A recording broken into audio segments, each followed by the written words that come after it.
Welcome to the Sleepy Historian. Tonight we turn to one of the most mysterious ancient texts, a book once treasured, later banned, and forgotten for centuries. The Book of Enoch tells of angels who fell to earth, giants who walked among men, and visions that reached the very throne of heaven.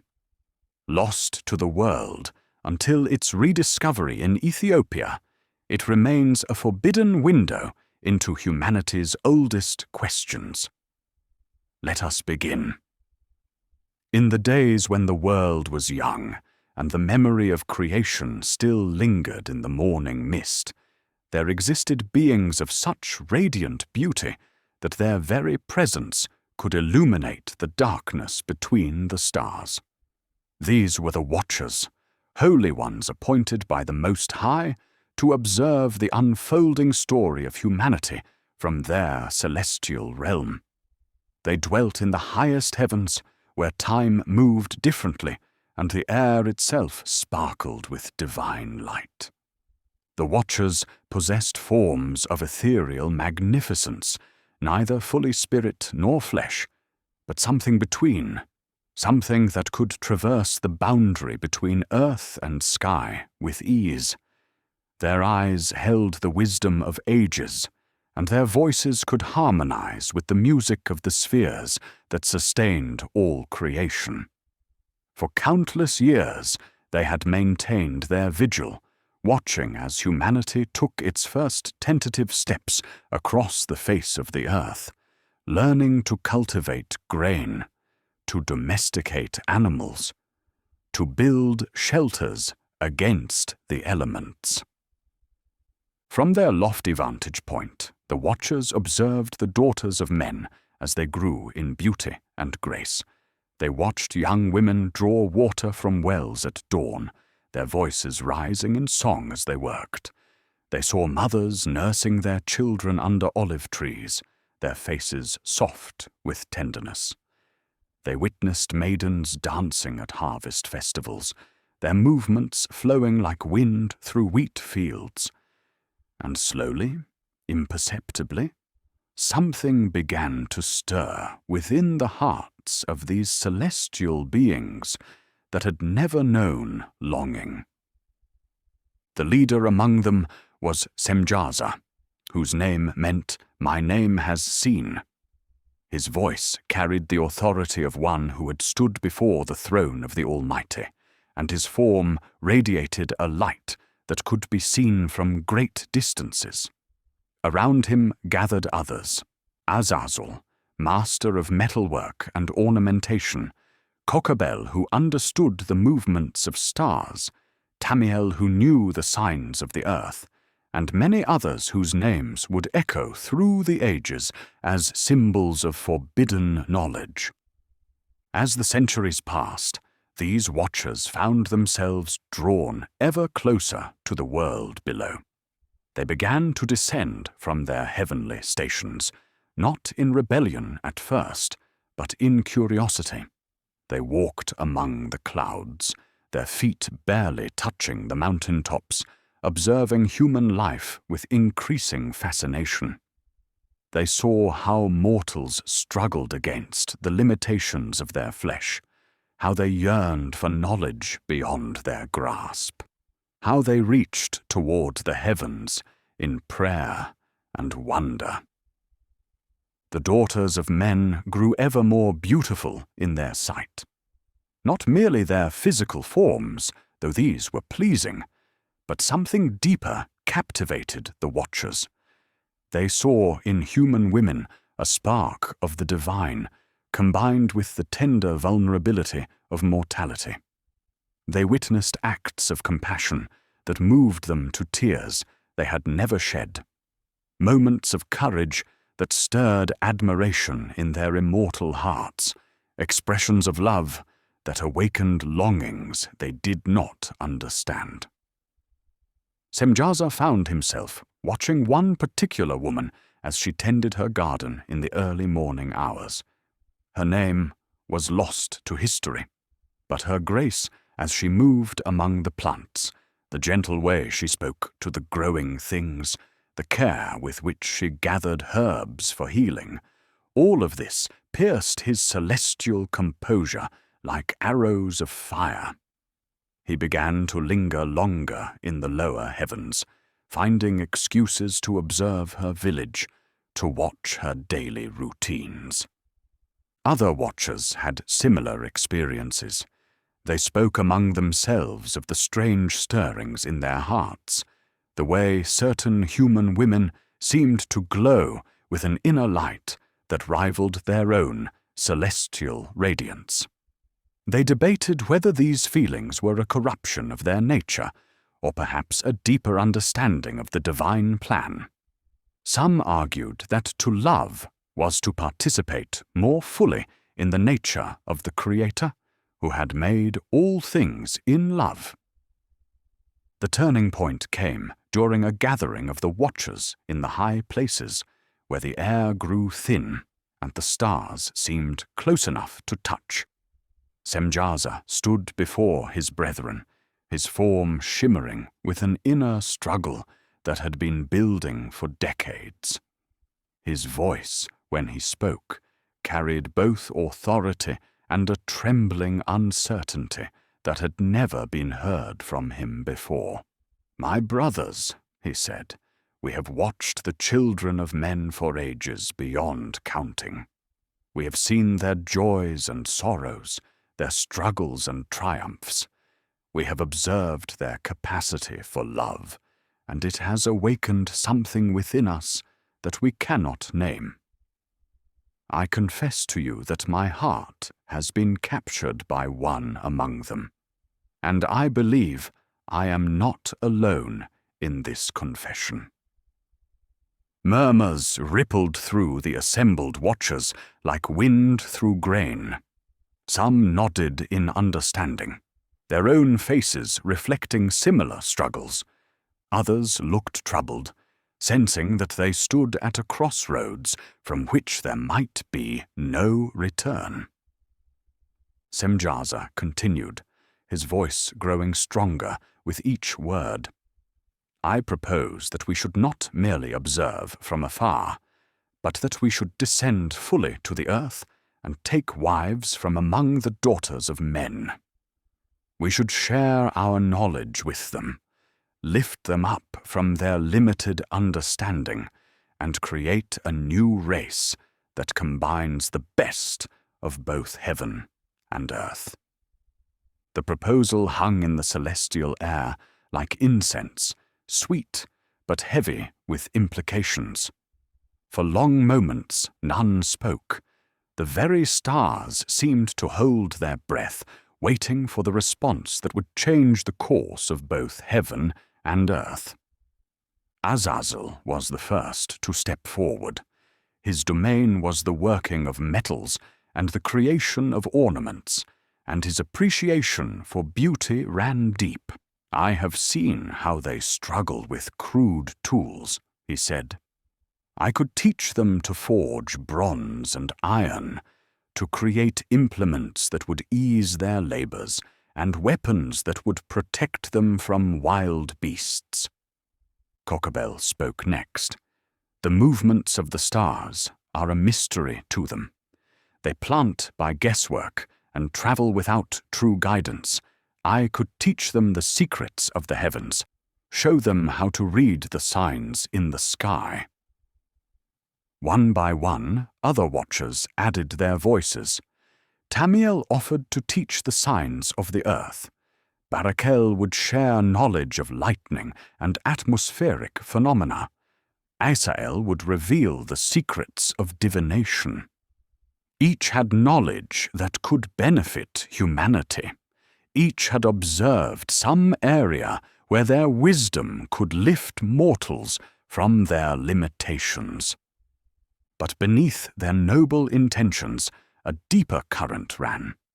Each had also been touched by desire, by the longing to experience the flesh and passion they had observed from their celestial distance.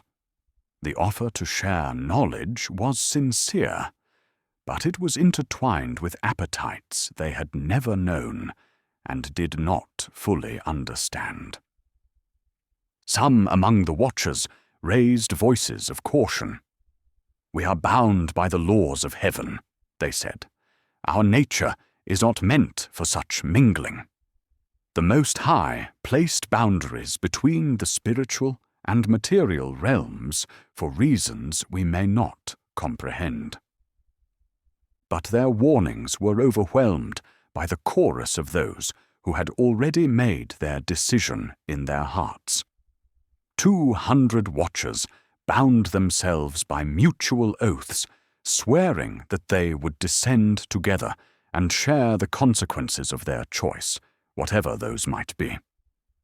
They sealed their pact on the summit of Mount Hermon, whose name means the place of the oath, and from that moment their fate was sealed. The descent began slowly, almost reverently. These beings who had moved instantaneously between dimensions now chose to lower themselves gradually through the layers of heaven, savoring their last moments in the purely spiritual realm.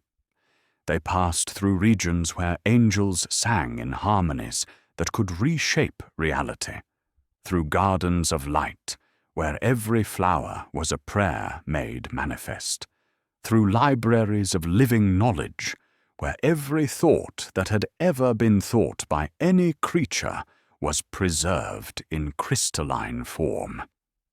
As they descended, their forms began to change.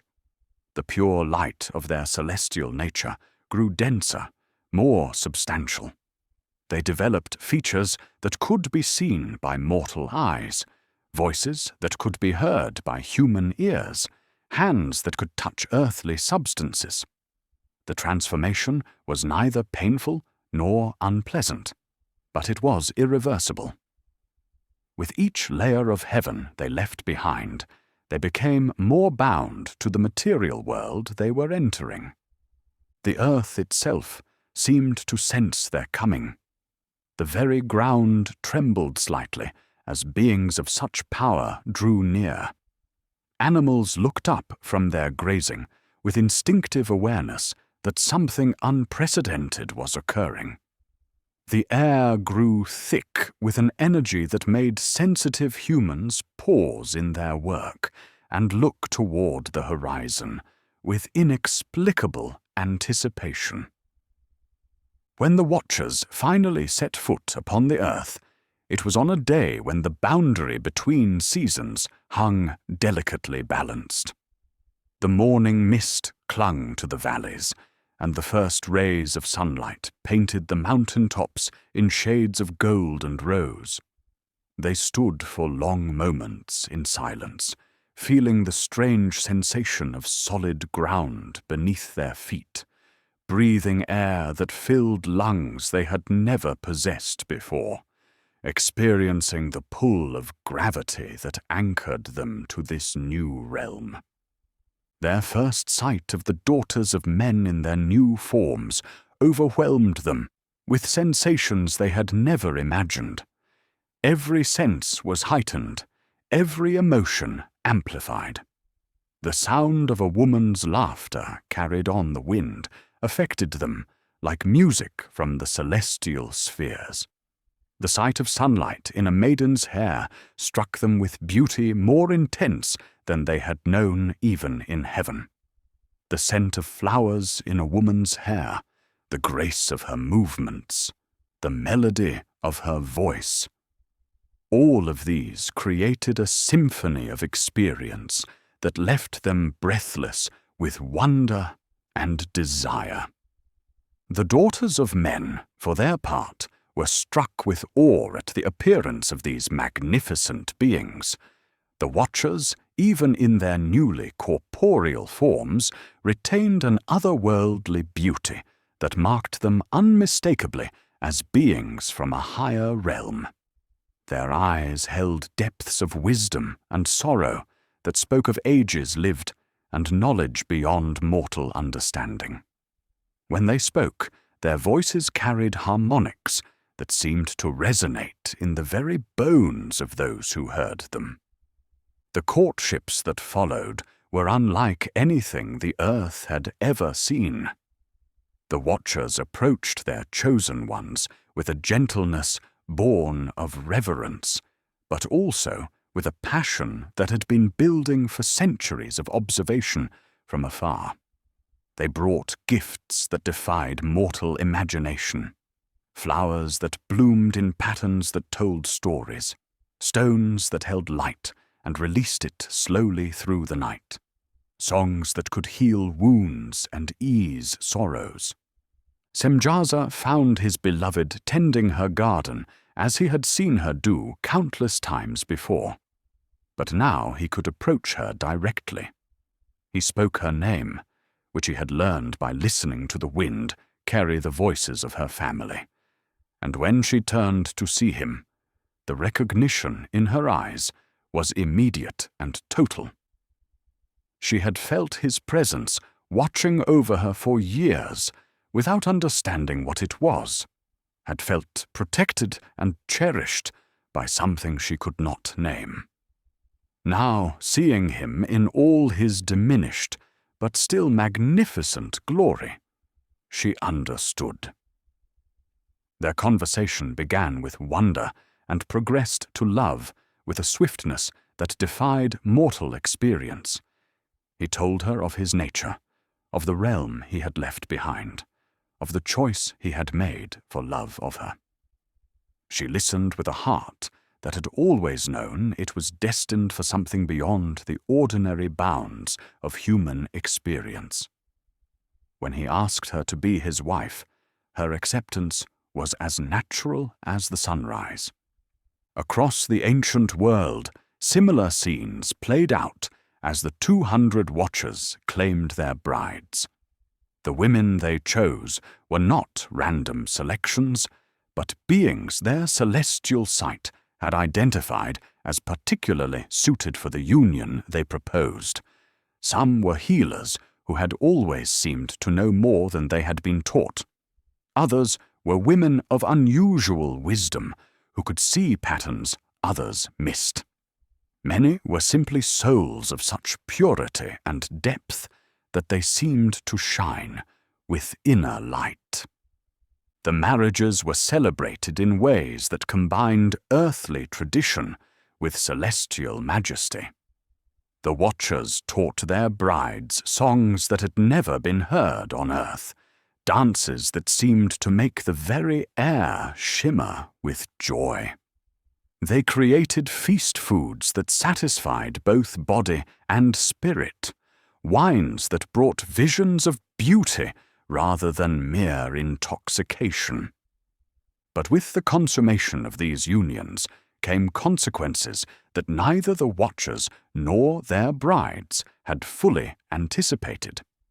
The joining of celestial and terrestrial nature created something entirely new, a form of life that had never existed in the created order.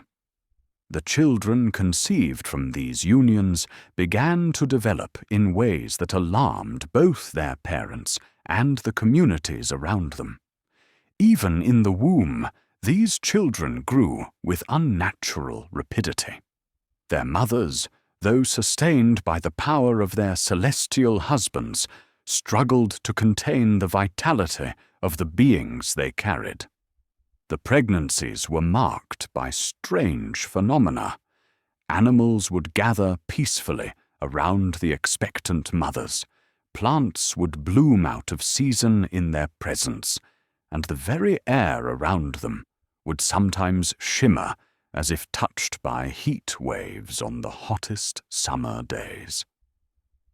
When the first of these children was born, the midwives gasped in amazement and fear. The infant was larger than any human child they had ever seen, but more than size distinguished him from ordinary babies. His eyes held an intelligence that seemed far too mature for his age, and his grip was strong enough to leave marks on the hands of those who held him. As days passed, his growth continued at an alarming pace. Within weeks, he had the size and strength of a child several years old.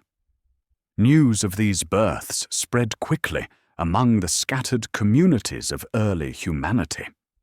Some received the reports with wonder, seeing in these children the fulfillment of ancient prophecies about a time when heaven and earth would be joined. Others responded with fear, sensing instinctively that the natural order was being disrupted in ways that couldn't lead to good outcomes. The children, who came to be called Nephilim, meaning the fallen ones, or those who cause others to fall, continued to grow and develop at supernatural rates.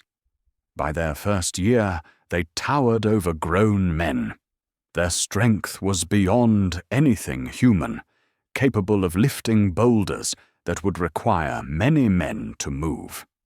Their appetites matched their size, consuming food at rates that strained the resources of entire communities.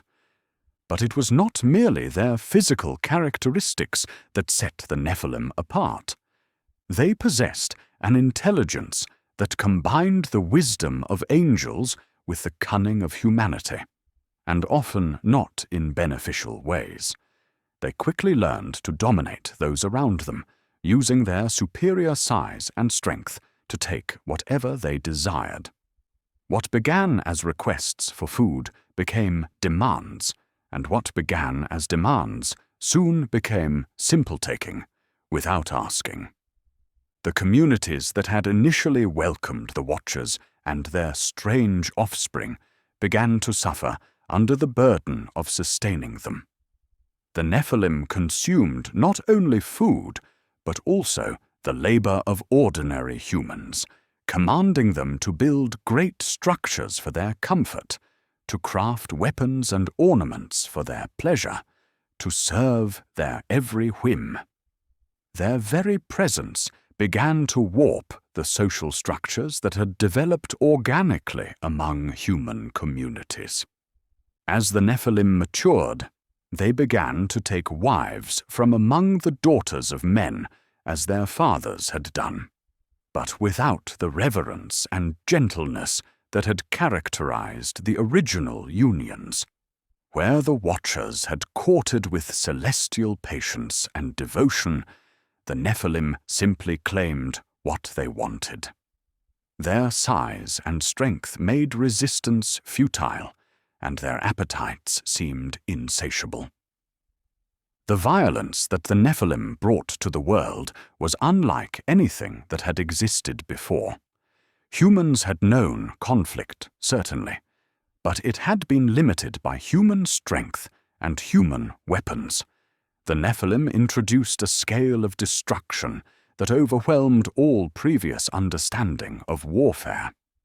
They could tear apart fortifications with their bare hands, scatter armies like children scattering leaves, and their conflicts with each other left devastation across vast regions. The earth itself began to respond to this violence with signs of distress. Rivers changed their courses to avoid regions dominated by the Nephilim. Crops failed in areas where their battles had raged. The very ground seemed to reject the blood that was spilled upon it, turning barren and hard. Animals fled from regions where the giants held sway, creating vast empty spaces that echoed with the sounds of conflict and suffering. Meanwhile, the Watchers who had fathered this troubled race found themselves changed by their earthly existence in ways they had not anticipated. Their knowledge of celestial matters remained, but their ability to access the higher realms from which they had come grew increasingly limited. They could no longer simply return to heaven as they once had. The bonds they had formed with earthly existence, strengthened by their love for their wives and complicated by their relationships with their violent offspring, held them fast to the material plane. Some of the Watchers began to share their forbidden knowledge more freely, perhaps in an attempt to redeem their situation by benefiting humanity, or perhaps simply because the boundaries that had once restrained them had dissolved. Azazel became the great teacher of metalworking, showing humans how to mine ore from deep within the earth and shape it into tools of unprecedented sharpness and strength. But the knowledge he shared was double-edged, for the same techniques that created better plows also created deadlier weapons. Under Azazel's tutelage, humans learned to craft swords of bronze and iron that could cut through shields and armor that had previously provided protection. They learned to make spear points that could pierce the thickest hide, arrowheads that could find their mark with deadly precision, and later, as the knowledge progressed, even more sophisticated instruments of war. The proliferation of these weapons among humans who were already struggling with the violence of the Nephilim created a cascade of conflicts that spread across the ancient world. But Azazel's teaching went beyond weaponry. He shared the secrets of ornamentation and beautification, showing human women how to enhance their appearance with cosmetics made from minerals and plants, how to create jewelry from precious metals and stones, how to weave fabrics of extraordinary beauty and complexity. These arts brought pleasure and aesthetic joy to human life, but they also introduced vanity, jealousy, and the desire for possessions that had not existed in simpler times. Kokabel, true to his promise, taught the movements of the stars and planets. He showed humans how to read the celestial signs, how to predict the changing of seasons, how to navigate by the positions of stars. This knowledge allowed for more accurate planting and harvesting, safer travel across great distances, and a deeper understanding of the cosmos that surrounded their small world. Humanity began to see itself as part of a vast, ordered universe, rather than simply inhabitants of a single place. Yet even this beneficial knowledge carried dangers. With the ability to read the stars came the temptation to believe that the movements of celestial bodies controlled human destiny. What began as practical astronomy gradually developed into astrological systems that claimed to predict and influence human affairs. People began to make important decisions based on the positions of stars rather than wisdom and moral consideration, leading to fatalism and the abandonment of personal responsibility. Tamiel shared his understanding of the signs of the earth, teaching humans to read the subtle indicators that revealed what lay hidden beneath the surface. He showed them how to find underground streams, how to locate deposits of valuable minerals, how to predict earthquakes and volcanic eruptions by observing changes in animal behavior and the shifting of stones. This knowledge helped humans avoid disasters and make better use of the resources around them. However, the same sensitivity to earthly signs that could reveal water or minerals could also be used to locate enemies, to find hidden treasures, or to predict the movements of prey or predator. The knowledge became a tool for both creation and destruction, for both protection and predation. Other watchers contributed their own specialties to the growing store of human knowledge. Barakel taught the secrets of lightning and thunder, showing humans how to predict storms and harness certain electrical phenomena for practical purposes.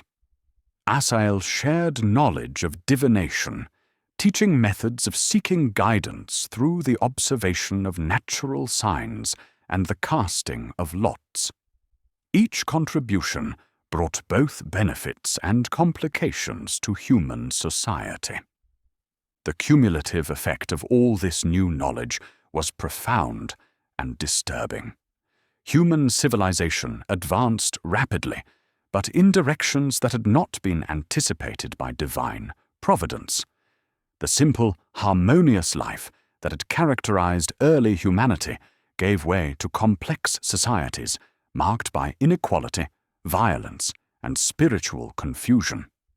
The knowledge that was meant to elevate humanity instead seemed to burden them with choices and capabilities they were not mature enough to handle wisely. The Nephilim, observing the success their fathers had achieved in gaining human devotion through the sharing of knowledge, began to establish themselves not merely as physical dominators, but as objects of worship. Their great size and strength, combined with the supernatural abilities they had inherited from their celestial fathers, made them appear godlike to ordinary humans. They encouraged this perception, demanding not only service, but reverence. Great monuments began to appear across the landscape, stone structures that required enormous human labor to construct and served primarily to glorify the Nephilim who commanded their creation. These were not temples dedicated to the worship of the true Creator, but shrines to the fallen ones who had made themselves into false gods. The building of these monuments consumed vast amounts of human time and energy that might have been used for cultivation, craftsmanship, or the nurturing of families. The Nephilim competed with each other in the grandeur of their monuments and the extent of their dominions. What had begun as individual assertions of power grew into systematic campaigns of conquest as each giant sought to expand his territory and increase the number of humans under his control. These campaigns were conducted with a brutality that previous human warfare could not match, as beings of superhuman strength led armies equipped with weapons far superior to those their enemies possessed. The wars between the Nephilim created a cascade of displacement as human populations fled from regions that had become battlegrounds. Refugees crowded into areas that were already struggling to support their existing populations, leading to conflicts over resources that added another layer of violence to an already chaotic situation. The traditional bonds of family and community that had sustained early human society began to break down under the pressure of constant conflict and displacement. As the generations passed, the original wives of the Watchers grew old and died, though their celestial husbands remained unchanged by time. Some of the Watchers took new wives, but the relationships lacked the wonder and devotion that had characterized their first unions. The earthly existence that had seemed so appealing during their celestial observations had revealed complexities and sorrows they had not anticipated. They found themselves bound to a world that was increasingly violent and chaotic, unable to return to the heavenly realm they had abandoned, and responsible for offspring whose actions they could not control. The daughters of men who survived the early years of this new age told stories to their children and grandchildren about the time before the Watchers descended, when life had been simpler and more predictable. These stories took on the quality of myths about a lost golden age, though that earlier time had not seemed particularly golden when it was being lived. In comparison to the violence and chaos that now dominated human experience, the challenges of simple survival seemed almost peaceful. The very nature of humanity began to change under the influence of their supernatural rulers and teachers. The knowledge shared by the Watchers, combined with the violence and intimidation practiced by the Nephilim, created a culture that valued power above wisdom, strength above compassion, and material achievement above spiritual development. The simple faith that had characterized early humanity, their direct and uncomplicated relationship with their Creator, became clouded by complex rituals, competing claims to divine authority, and the fear of beings who ruled by might rather than right. Yet not all of humanity succumbed to this corruption. In scattered communities, sometimes in hidden valleys or remote mountain regions, groups of humans maintained the older ways of life.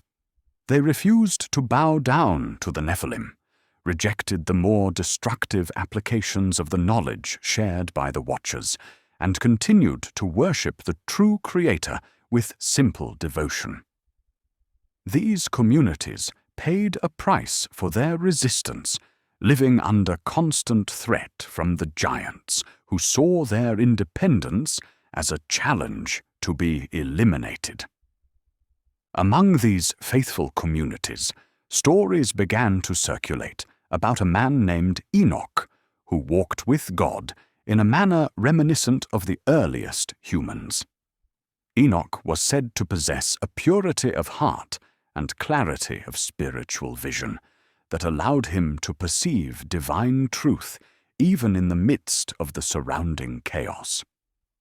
Unlike the Watchers, who had shared knowledge for their own purposes, or the Nephilim, who hoarded power for selfish gain, Enoch was said to receive revelations directly from the Most High, and to share them freely for the benefit of all who would listen.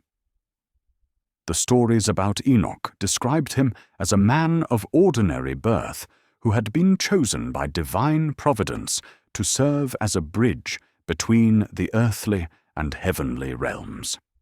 He had not sought this role, nor had he been trained for it by fallen angels or corrupted teachers. Instead, his selection seemed to represent a return to the direct relationship between God and humanity that had existed before the descent of the Watchers complicated the spiritual landscape of Earth. Word of Enoch's calling spread slowly but persistently through the networks of faithful communities.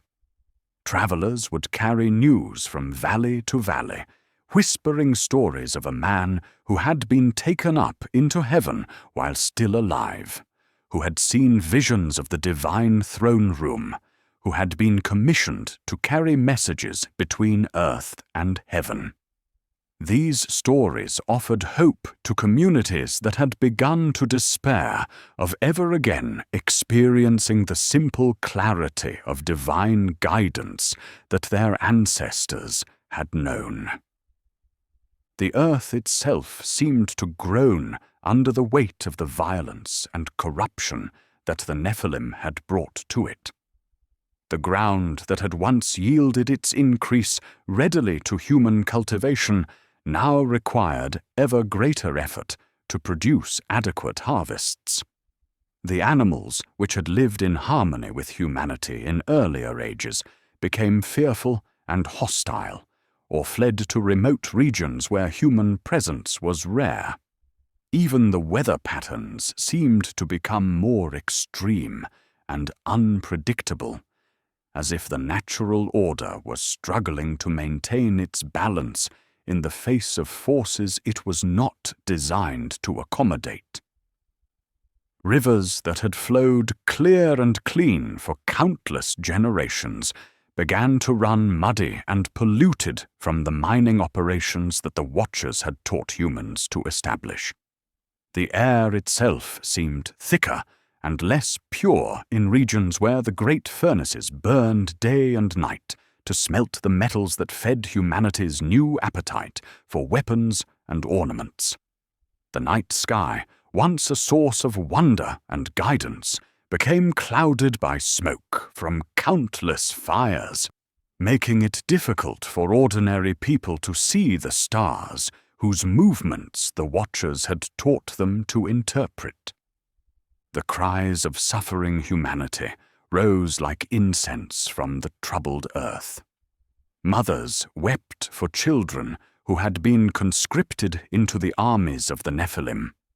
Fathers prayed for protection as they labored under the harsh demands of their supernatural overlords.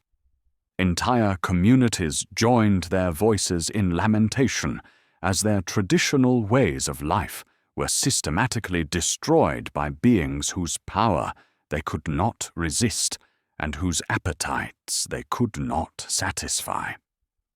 These cries did not go unheard in the heavenly realm.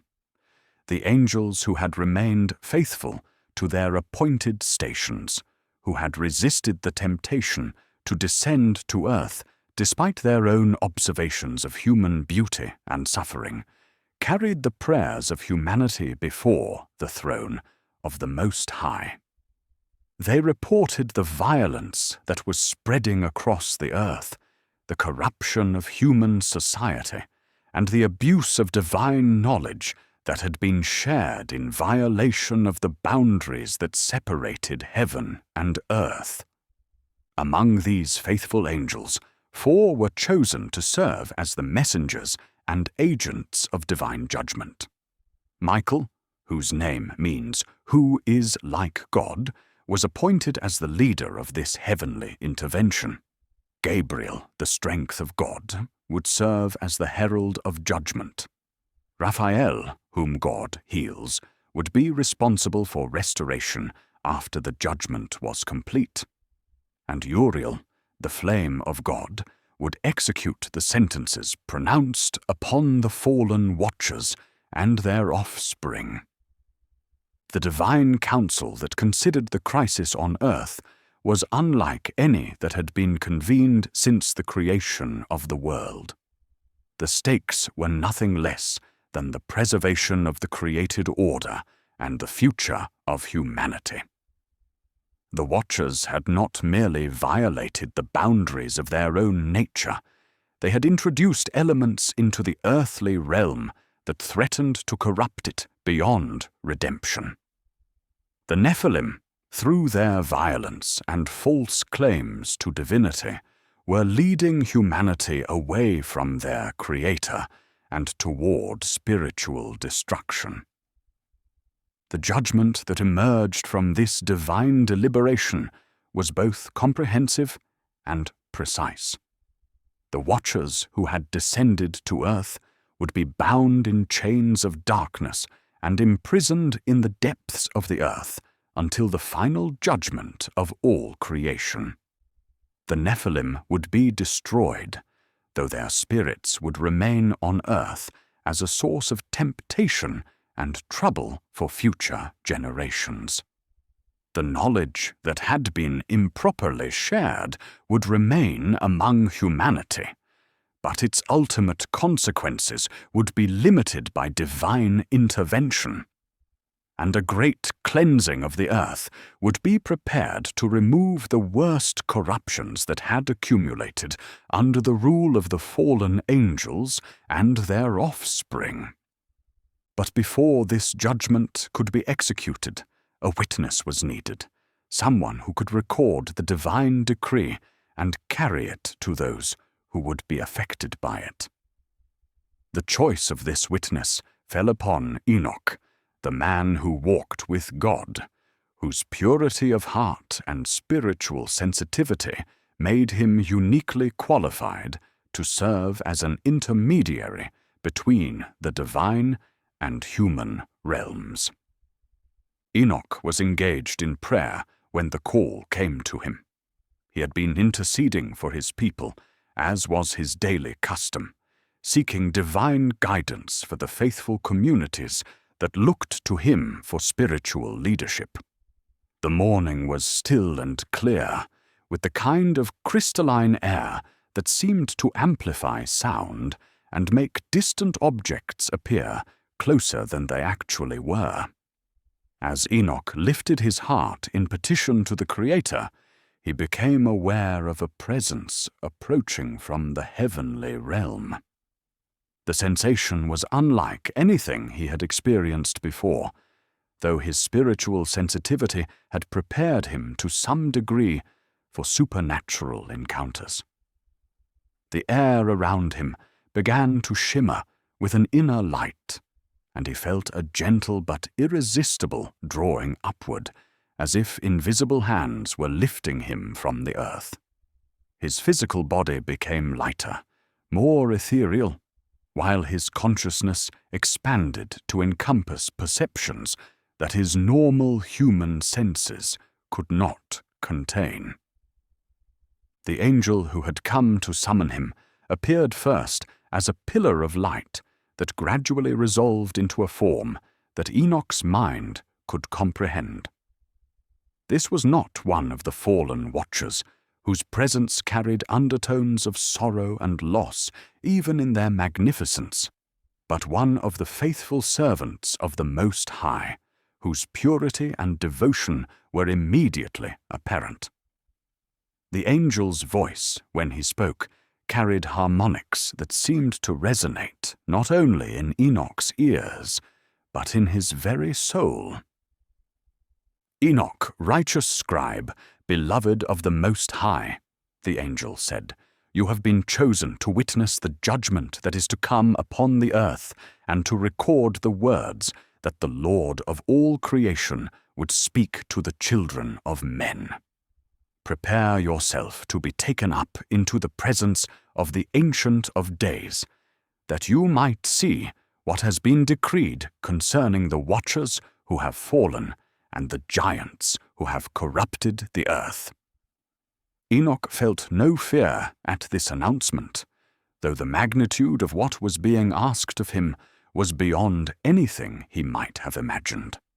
Instead, a deep sense of purpose filled his being, as if everything in his life had been preparation for this moment.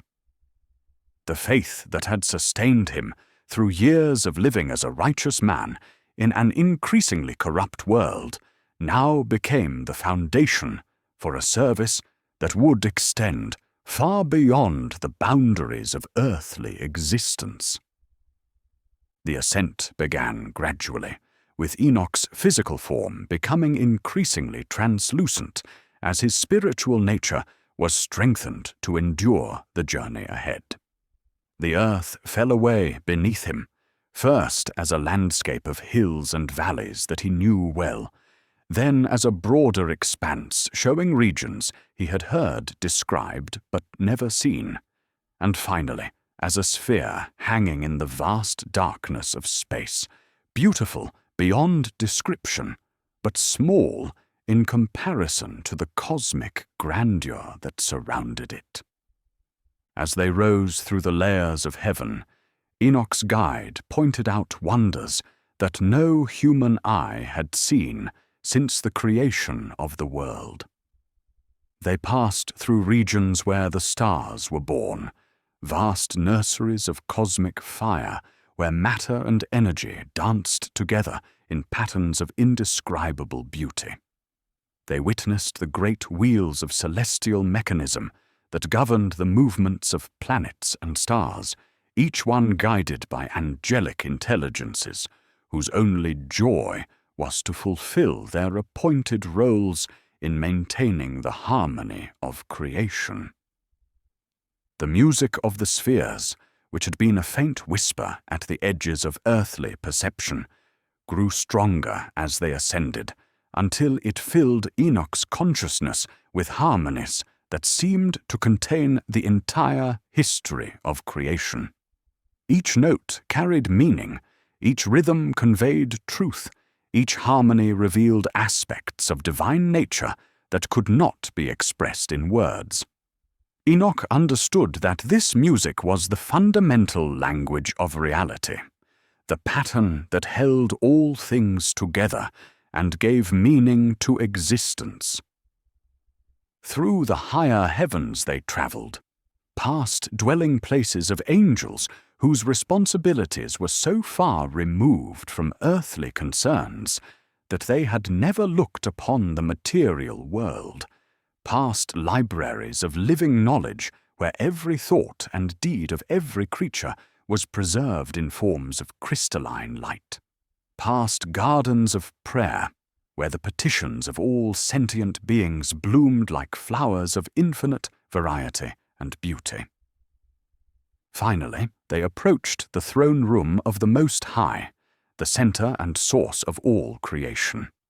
Here, Enoch's human nature reached the limits of its capacity to endure the intensity of divine presence.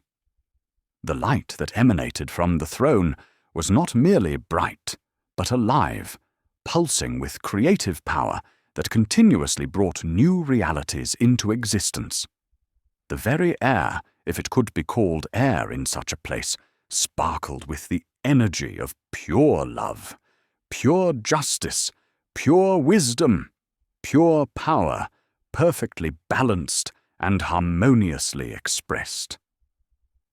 The Ancient of Days sat upon the throne, his appearance both terrible and beautiful, beyond all human ability to comprehend or describe. His eyes held the knowledge of all things that had been, were, or ever would be. His voice, when he spoke, was like the sound of many waters, like thunder that shook the foundations of existence, yet also like the gentle whisper that could be heard in the depths of a pure heart. Around the throne, countless angels sang praise and worship, their voices blending into harmonies that seemed to sustain the very fabric of reality. Enoch fell prostrate before this overwhelming manifestation of divine glory, his consciousness nearly overcome by the intensity of the experience, but gentle hands lifted him up, and a voice that combined infinite authority with infinite tenderness spoke his name. Enoch, son of Jared, father of Methuselah, righteous scribe who walks with God, you have been brought here to witness the judgment that must fall upon the earth because of the corruption that has been introduced by those who have violated the order of creation. You will record what you see and hear, and you will carry this record back to those who dwell upon the earth, that they might understand the consequences of rebellion against the divine order and the hope that remains for those who keep faith with their Creator. What followed was a revelation of judgment and mercy that exceeded Enoch's wildest imagination. He saw the Watchers as they truly were, not as the magnificent beings they appeared to be in their earthly manifestation, but as creatures who had been diminished and corrupted by their choice to abandon their heavenly nature. Their light, which had once been pure and radiant, now flickered with the unsteady glow of spiritual confusion. Their wisdom, which had once reflected divine knowledge perfectly, was now clouded by the selfish desires they had developed through their earthly entanglements.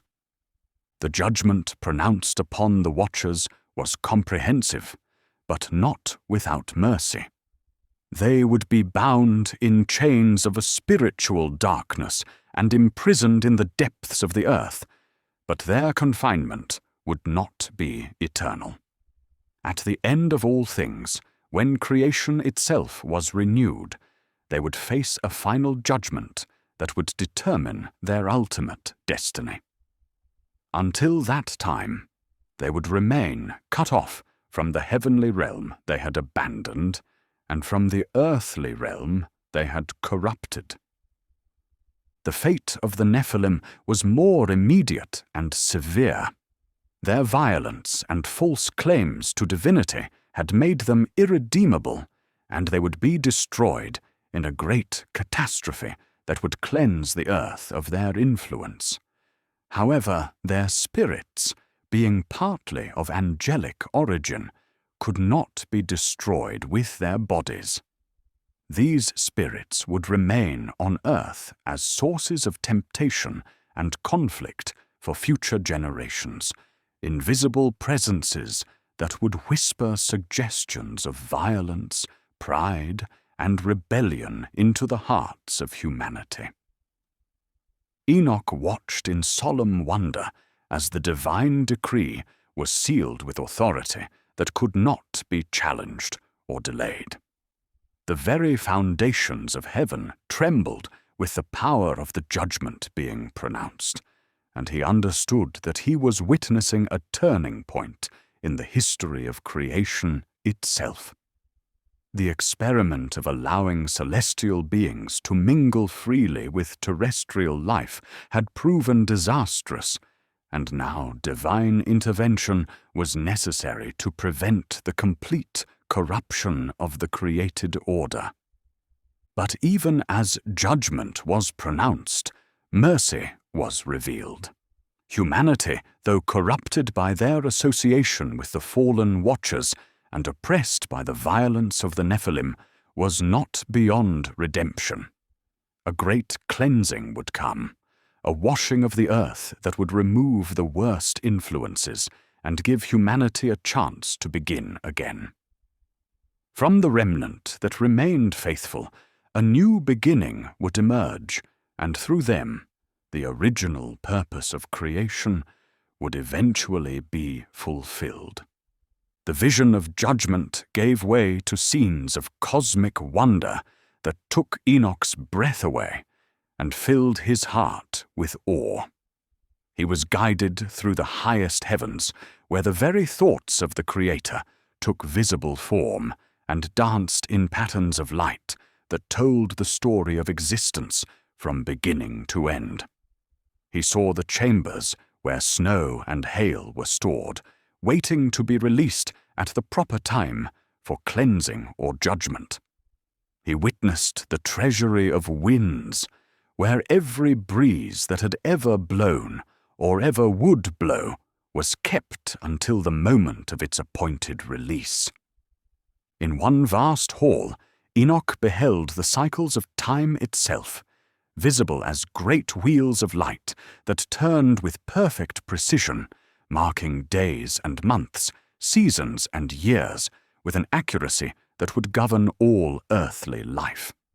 He saw how each moment was precious in the sight of the Creator, how every instant of time was planned and purposed for the unfolding of divine will. The calendar that humans used, with its crude approximations and irregular adjustments, seemed pitifully inadequate compared to the perfect chronometry of heaven. His guide led him to observe the movements of the sun, moon, and stars from a perspective that revealed their true nature as servants of divine purpose, rather than distant objects of merely physical significance. He watched the sun travel through its appointed course, never deviating from the path laid out for it, providing light and warmth to the earth with unwavering faithfulness. The moon, in its phases, told a story of renewal and change that reflected deeper spiritual truths about the nature of existence and growth. The stars, which from Earth appeared as tiny points of light, revealed themselves as vast suns, many with their own worlds circling around them. Enoch understood that the earth was not the only inhabited world in creation, that countless other realms existed where other forms of life served the Creator in ways suited to their particular natures. The vastness of creation filled him with humility and wonder, making him realize how small and precious his own world was in the cosmic scheme. Yet for all its smallness, Earth held a unique place in the divine plan. Here, matter and spirit met in a way that existed nowhere else. Here, beings possessed of both physical and spiritual natures could choose between good and evil, between serving the Creator and serving themselves. The drama being played out on Earth had cosmic significance that extended far beyond what its inhabitants could imagine. Through regions of indescribable beauty, Enoch journeyed, seeing landscapes that existed in purely spiritual dimensions, where every hill and valley had been shaped by divine love, where every river flowed with living water that could satisfy souls as well as bodies, where every tree bore fruit that nourished both physical and spiritual hunger. Gardens of prayer bloomed with flowers that were the visible forms of petitions offered by faithful hearts, each bloom unique and beautiful, all together creating a symphony of color and fragrance that spoke of the countless ways creatures reached toward their Creator. He passed through libraries where knowledge was preserved, not in books, but in living forms of light, where every truth that had ever been discovered or revealed was maintained in crystalline perfection. Here he understood that all genuine knowledge, even that which had been misused by the fallen watchers, originally came from divine sources and remained pure in its heavenly form, even when corrupted in earthly application. The music that pervaded all these regions was unlike anything earthly ears had ever heard. It was not merely melody and harmony, though it contained both in perfect measure, but the very sound of existence itself, the rhythm by which all things were created and sustained.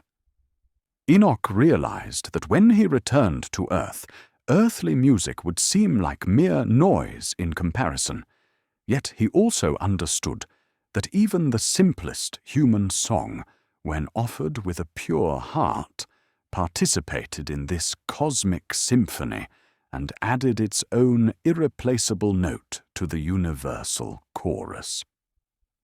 Time passed differently in these elevated realms, or perhaps it would be more accurate to say that time revealed its true nature as something far more complex and meaningful than the simple progression of moments that earthly experience suggested.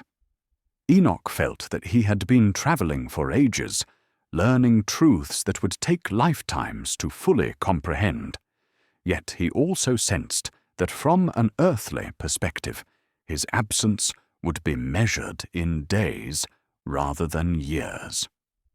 When the time came for instruction in his specific mission, Enoch found himself in a chamber of indescribable magnificence, where the very walls seemed to be made of condensed light, transparent yet substantial, allowing visions of cosmic truth to be displayed in three-dimensional reality.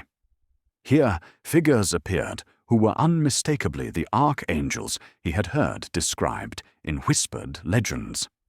Michael with his flaming sword, Gabriel with his horn of judgment, Raphael with his cup of healing, and Uriel bearing the fire of purification. Michael, the Prince of Heaven, stepped forward to address Enoch directly. His voice carried the authority of one who had never known defeat, yet it was tempered with compassion for the suffering that the coming judgment would necessarily involve. "Enoch, faithful scribe," Michael said, "you have been chosen not only to witness these judgments, but to record them and carry the record back to earth. You will write down what you have seen and heard, and your words will serve as a testimony to future generations about the consequences of abandoning the ways of the Creator and the hope that remains for those who hold fast to righteousness." Gabriel approached next, his form radiating the joy of one whose every message brought divine revelation to eager hearts. "You will carry words of warning to the watchers who have fallen," he said, "though their fate is already sealed, that they might understand the full measure of what their choices have brought upon themselves and their offspring. You will also carry words of comfort to the faithful among humanity, that they might know their suffering is not unnoticed, and their hope is not in vain." Raphael's presence brought immediate healing to the spiritual exhaustion that Enoch was beginning to feel from exposure to so much divine glory. "You will be given knowledge of healing and restoration," the angel said, "that you might help prepare the faithful for the times of the trouble that must come before the renewal of all things." Not all the knowledge shared by the fallen ones was evil in itself. You will be shown how to separate what can be redeemed from what must be rejected. Finally, Uriel spoke, his words carrying the terrible beauty of divine justice, perfectly balanced with divine mercy. "You will see visions of the future," he said, "of the time when all corruption will be burned away and creation will be renewed in perfect righteousness. These visions will sustain the hope of the faithful through the dark times that must come, and they will serve as warnings to those who persist in rebellion against the Creator's will."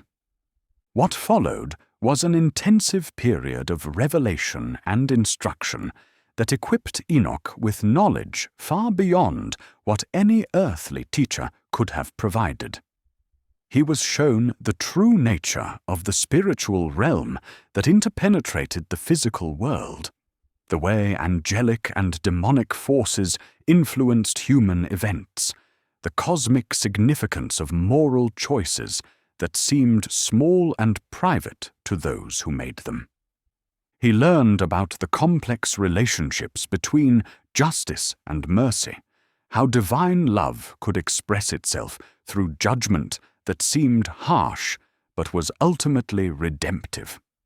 He understood the way individual suffering contributed to cosmic healing, how the prayers of the faithful could influence events in ways that transcended natural causation, how hope could survive even in circumstances that seemed utterly hopeless. The visions of the future that Uriel shared with him were both terrible and wonderful. Enoch saw ages of conflict and suffering as the corrupted knowledge introduced by the Watchers worked itself out through human history. He witnessed wars and disasters, the rise and fall of kingdoms, the struggles of the faithful against powers that seemed insurmountable. But he also saw the golden thread of divine purpose running through it all, working even through human rebellion and failure to accomplish the ultimate renewal of creation.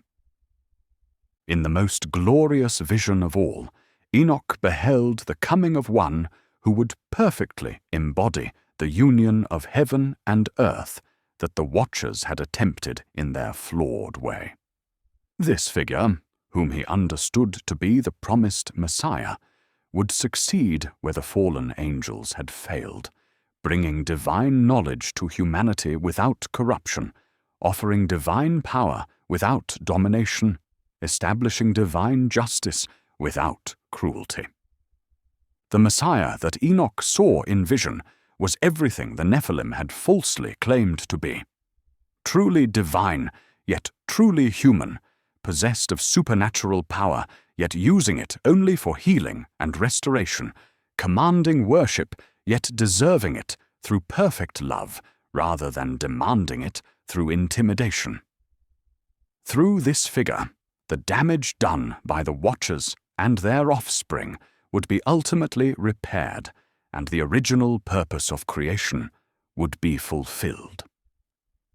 When the time of instruction was complete, Enoch found himself equipped not only with knowledge, but with the spiritual strength necessary to carry that knowledge back to earth and share it appropriately with those who could receive it. The transformation he had undergone during his heavenly sojourn was not merely intellectual, but total, affecting every aspect of his being and preparing him for a ministry that would extend far beyond his natural lifetime. The return journey began with a solemn commission from the throne of the Most High. Enoch was charged to be faithful in recording and sharing what he had received, to serve as a bridge between heaven and earth for the faithful remnant of humanity, and to prepare hearts for both the judgment that was coming and the restoration that would follow. As he descended through the layers of heaven, Enoch was accompanied by the same angelic guide who had brought him up, but now his perspective was different. What he had seen ascending as realms of increasing wonder and beauty, he now saw descending as levels of decreasing spiritual intensity, each one representing a step further from the perfect presence of the Creator and closer to the troubled realm where fallen angels and corrupted humans struggled with the consequences of their choices.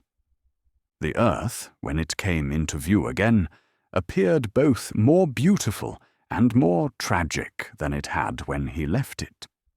Beautiful because he could now see the divine purpose that remained embedded in its very structure, the love with which it had been created, and the patience with which its creator continued to sustain it, despite the corruption that marred its surface. Tragic, because he could now see more clearly the extent of that corruption, the way the violence and false worship introduced by the Watchers and Nephilim had spread like a disease through human society. His return to earthly existence was gentler than his departure had been dramatic. Instead of the sudden translation that had lifted him into heaven, he found himself gradually resuming his physical nature as he approached the surface of the world. The angelic guide who had accompanied him remained visible until the final moment, offering last words of encouragement and commission. "Remember, faithful scribe," the angel said, "that you have been chosen not for your own glory, but for the service of those who struggle in darkness. Share what you have received, but share it with wisdom, giving to each person what they are able to receive, and in the manner that will most benefit their spiritual growth. Some will receive your words with joy, others with skepticism, and still others with hostility. Be faithful in all circumstances, knowing that your ultimate reward comes not from human approval, but from the One who sent you." Enoch found himself standing in the same place where his heavenly journey had begun, but everything around him had been transformed by his changed perspective. The landscape that had seemed familiar and ordinary now revealed layers of spiritual significance that he had never perceived before. He could see the traces of angelic presence that lingered around places where prayer had been offered, the shadows of demonic influence that hung over locations where violence and corruption held sway, the golden threads of divine providence that connected seemingly unrelated events in patterns of meaning and purpose. The first task before him was to record what he had experienced, but this proved more challenging than he had anticipated. The languages available to him seemed inadequate to convey the realities he had witnessed. Words that referred to earthly things could only approximate heavenly truths and concepts that were perfectly clear in the spiritual realm became elusive when expressed in human language. Nevertheless, he began to write, guided by the same spiritual sensitivity that had prepared him for his heavenly journey.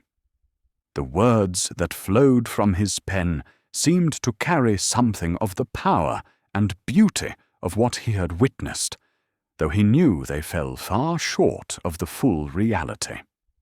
As he wrote, he became aware that he was not working alone.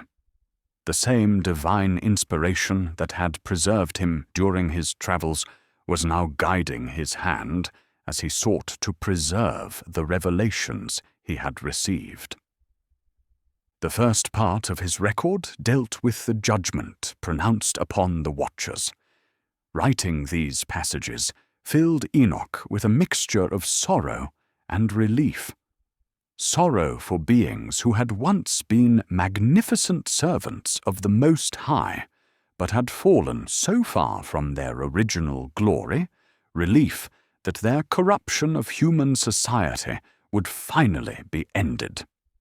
He tried to capture both the justice of their punishment and the tragedy of their fall, hoping that future readers would understand both the seriousness of rebellion against divine order and the consequences of choices that seemed appealing in the moment, but led to spiritual disaster. Describing the fate of the Nephilim required even greater delicacy. These beings had been his contemporaries, creatures he had observed from a distance and occasionally encountered in his travels. Some had shown moments of nobility that reflected their partly celestial heritage, but their overall impact on human society had been destructive beyond measure. Writing about their coming destruction, he tried to emphasize not the satisfaction of vengeance, but the necessity of removing influences that prevented humanity from fulfilling its divine purpose. The passages dealing with his heavenly journey proved to be the most difficult to write, not because he lacked material, but because he had so much that choosing what to include became overwhelming. Every moment of his celestial travels had been filled with wonders that deserved description, revelations that needed recording, beauties that cried out for preservation in human memory.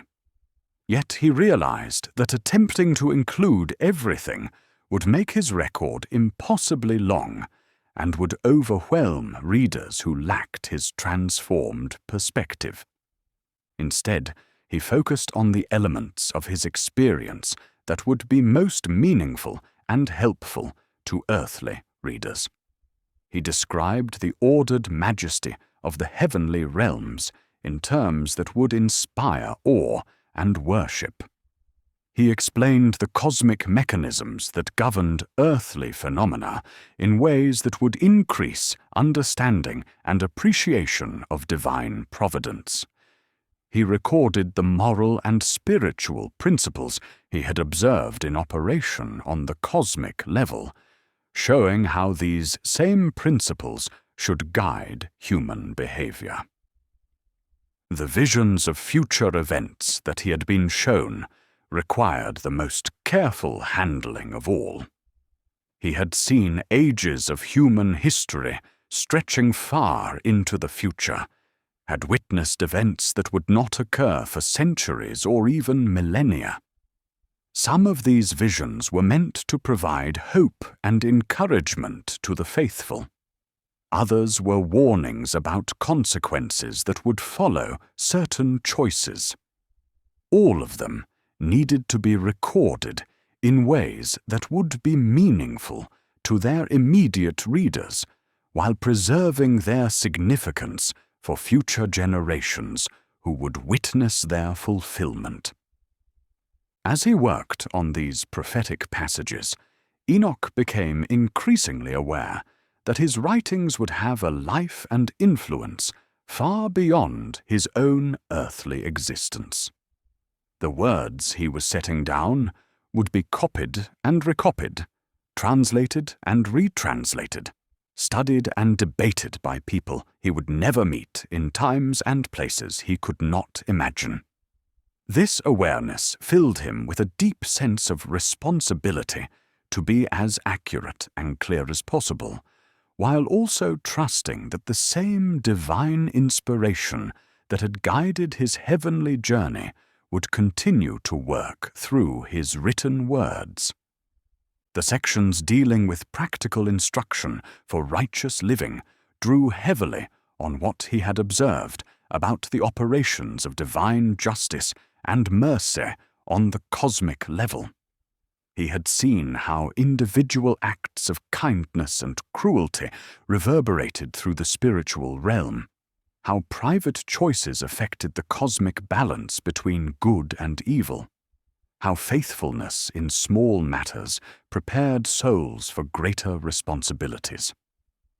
These observations translated into specific guidance for how believers should conduct themselves in their relationships with family, community, and Creator. Writing about the corrupted knowledge that the Watchers had shared with humanity required exceptional wisdom and discernment. Some of this knowledge was morally neutral in itself, but had been misused for harmful purposes. Other aspects were intrinsically dangerous and should be avoided entirely. Still others could be redeemed and put to proper use if approached with the right spiritual preparation and motivation. Enoch found himself trying to thread a narrow path between condemning all learning and advancement, which would impoverish human life, and endorsing the indiscriminate pursuit of knowledge without regard for moral considerations which had led to the current crisis. He wrote about the importance of seeking wisdom rather than mere information, of understanding that all true knowledge came from divine sources and should be used in ways that honored the Creator and served the welfare of creation. The passages dealing with worship and spiritual practice reflected what he had observed about the nature of acceptable service to the Most High. The elaborate rituals and sacrificial systems that the Nephilim had demanded were revealed as corruptions of simpler, more direct forms of communion between created beings and their Creator. True worship, Enoch had learned, was not a matter of complex ceremonies or costly offerings, but of heart attitudes that reflected love, gratitude, and submission to divine will. Yet he also understood that external practices could support and express internal realities, that physical actions could help align spiritual attitudes with divine truth. The key was ensuring that the outward forms served the inward purposes rather than becoming ends in themselves. This distinction would prove crucial for communities that were trying to maintain faithful worship in the midst of cultures that had been corrupted by false religious systems introduced by fallen angels. As the written record grew, Enoch became aware that he was creating something unprecedented in human experience. Previous generations had preserved their understanding of divine truth through oral traditions passed down from parent to child, teacher to student. But the complexity of what he had received, combined with the cosmic scope of the revelations he needed to share, required a more permanent and detailed form of preservation. The very act of writing extensive religious and prophetic material was itself a kind of innovation, one that would eventually transform how divine revelation was preserved and transmitted.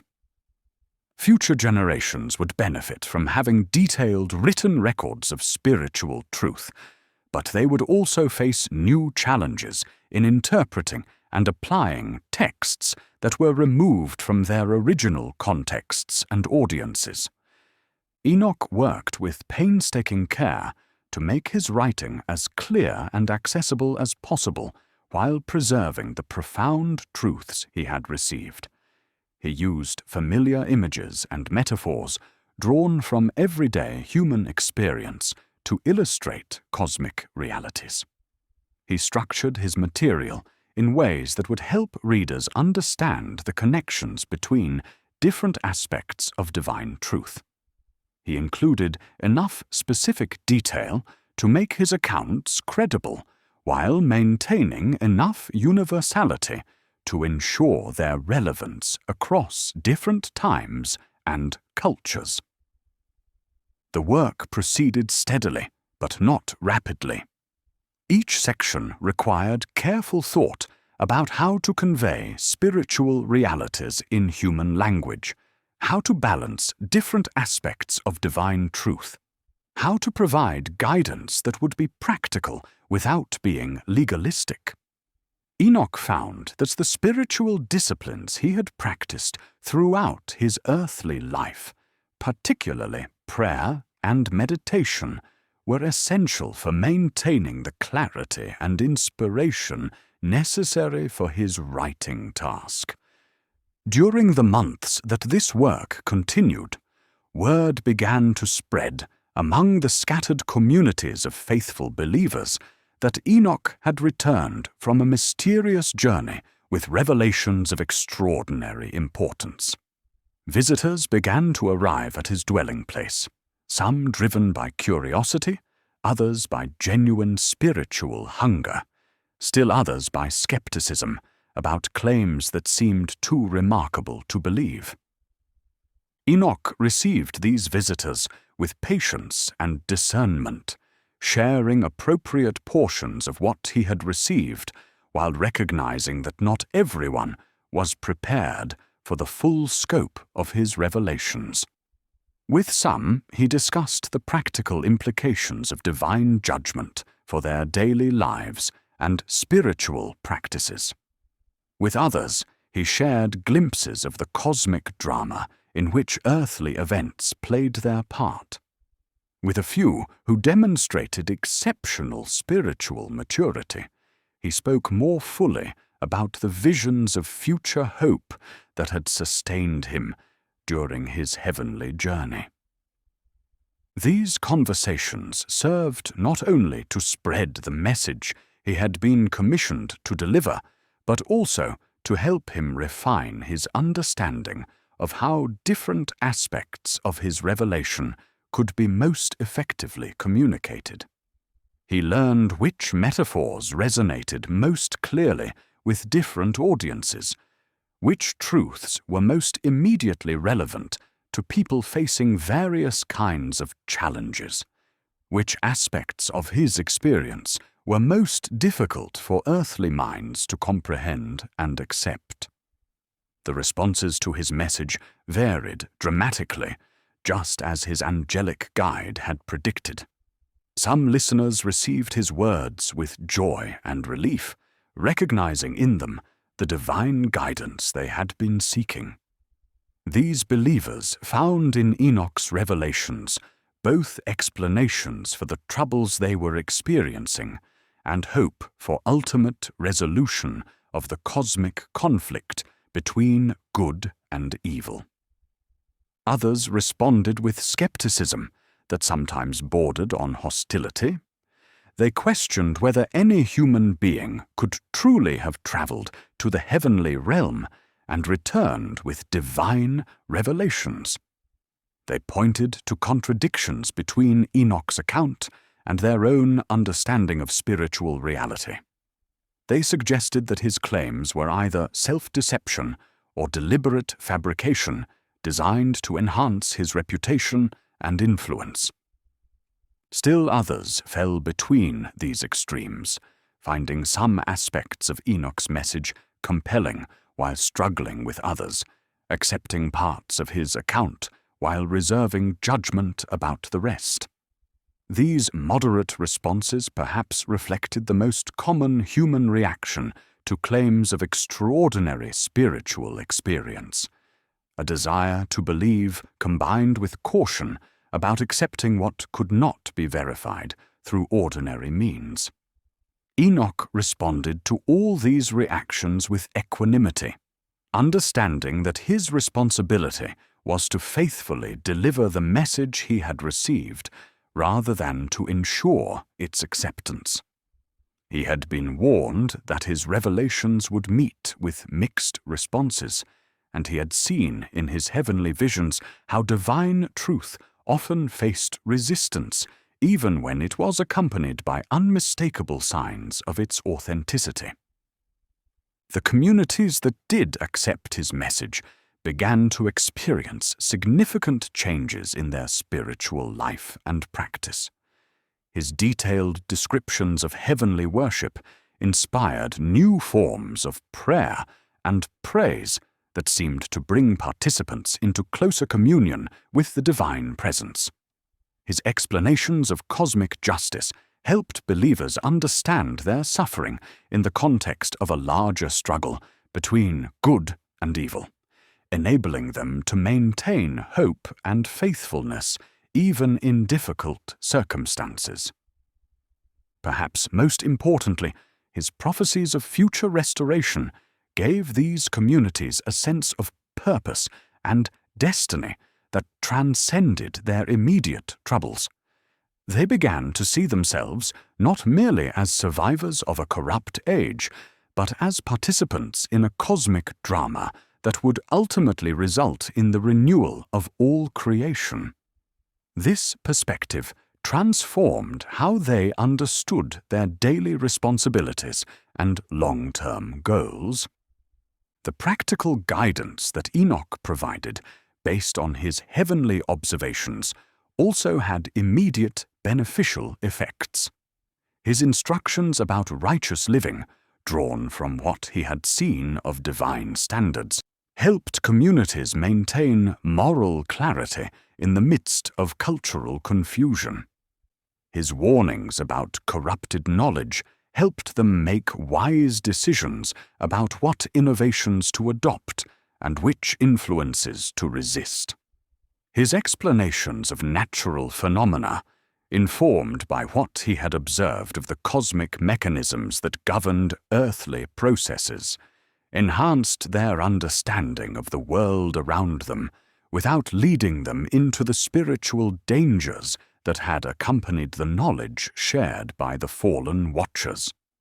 They learned to see natural events as expressions of divine purpose, rather than as either purely mechanical processes or as manifestations of supernatural powers that could be manipulated through magical practices.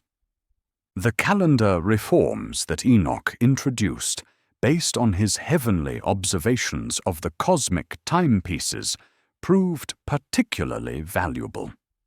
The traditional lunar calendar that most communities used, with its irregular corrections and approximate calculations, was replaced by a solar calendar of remarkable precision that allowed for much more accurate planning of agricultural and religious activities. This innovation demonstrated the practical value of divinely revealed knowledge and helped establish Enoch's credibility as a source of reliable guidance. As his written record neared completion, Enoch became increasingly aware that his earthly ministry was also approaching its end. The same spiritual sensitivity that had prepared him for his heavenly journey now indicated that another transition was approaching, one that would remove him permanently from earthly existence and complete his transformation into a purely spiritual being. This awareness brought no fear, only anticipation. His glimpse of heavenly reality had made earthly life seem incomplete and temporary by comparison. While he had faithfully fulfilled his earthly responsibilities and had found joy in his service as a bridge between heaven and earth, He longed to return to the presence of the Creator, where he had experienced perfect peace and understanding. The final sections of his written work dealt with the ultimate destiny of creation and the role that faithful believers would play in the cosmic renewal he had been shown in vision. These passages combined warning and promise in equal measure, emphasizing both the seriousness of the choices facing humanity and the magnitude of the hope available to those who remained true to their divine calling. He wrote of a time when all corruption would be burned away, when the earth would be renewed in righteousness, when the faithful would inherit roles in the restored creation that far exceeded anything they could imagine in their current circumstances. But he also warned of the judgments that would precede this renewal, the testing that would separate the authentic from the counterfeit, the suffering that would be required to purge away the accumulated corruption of ages. These final passages were written with particular care, since Enoch understood that this would be among the most studied and debated portions of his work. Future generations facing their own versions of the cosmic struggle between good and evil would look to these prophecies for guidance and encouragement. He tried to provide enough specific detail to make the prophecies credible and helpful, while maintaining enough flexibility to allow for the various ways divine purpose might unfold through changing historical circumstances. The completion of the written record coincided with the approach of the judgments that had been revealed to him during his heavenly journey. The binding of the watchers began to manifest in observable ways as their influence over human affairs diminished noticeably. Communities that had been oppressed by their supernatural overlords found themselves free to make choices about their own spiritual and social development. The destruction of the Nephilim proceeded more gradually, but no less surely. Some fell in battles with each other as their competing claims to dominion led to increasingly violent conflicts. Others succumbed to diseases that seemed to affect only those of giant stature. Still others simply disappeared, removed from earthly existence by agencies that remained invisible to human observation. As these judgments unfolded, the faithful communities that had received Enoch's message found their faith vindicated by events. The predictions he had recorded were being fulfilled with remarkable precision, lending credibility not only to his specific prophecies, but to the entire body of revelation he had received. Communities that had initially been skeptical about his claims began to reconsider, and some sent representatives to inquire about obtaining copies of his written record. The copying and distribution of Enoch's writings became a major undertaking for the communities that had accepted his message. Scribes worked carefully to ensure accurate transmission of the text, understanding that they were preserving revelation of cosmic significance. Each copy was treated with reverence appropriate to sacred scripture, and elaborate precautions were taken to prevent corruption or loss of the material. As copies of his work spread to distant communities, Enoch began to receive reports about how his revelations were being received and applied in different cultural contexts. Some communities focused primarily on the prophetic elements, finding in his visions of future events the guidance they needed for understanding their own times. Others were most interested in his descriptions of heavenly realities, using these as inspiration for their worship and spiritual practices.